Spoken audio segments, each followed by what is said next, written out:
Geçin ikinizi çekeyim. Geçin. Şu şeyin önüne geç. Hasan dedi. Bak şuraya geç. Şuraya. Nasıl minibüse bıraksaydın? Ama sporcu. Araba çarp.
Şu anda Van Gölü'nün kıyısındayız. Su Sporları Merkezimizdeyiz.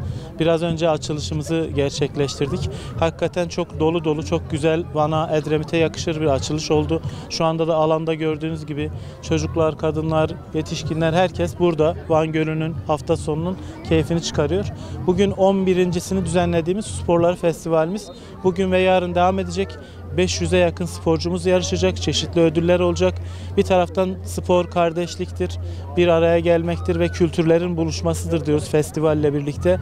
Tüm bölgeden binlerce vatandaşımız bu hafta sonu burada misafirimiz. Özellikle Edremit'imizi son yıllarda sporuyla, turizmiyle, kültür ve sanatıyla öne çıkardık elhamdülillah. Bu noktada da Edremit'i artık şarkın yıldızı diyoruz.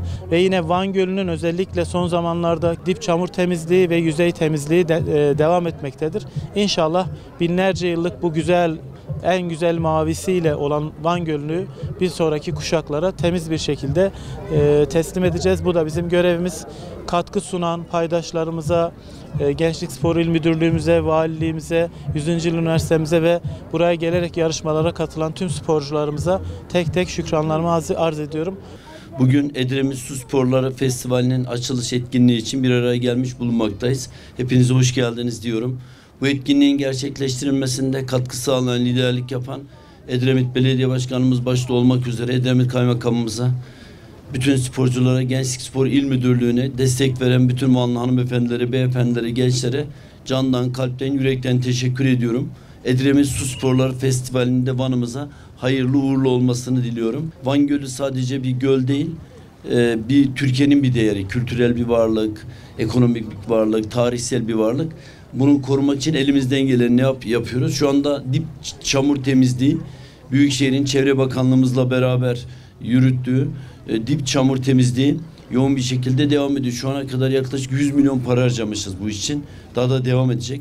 Ayrıca 3 tane ilçede arıtma tesisi şu anda inşaatı devam ediyor. İnşallah 3 tane daha yapılacak. Kirliliği azaltmak için.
ederim.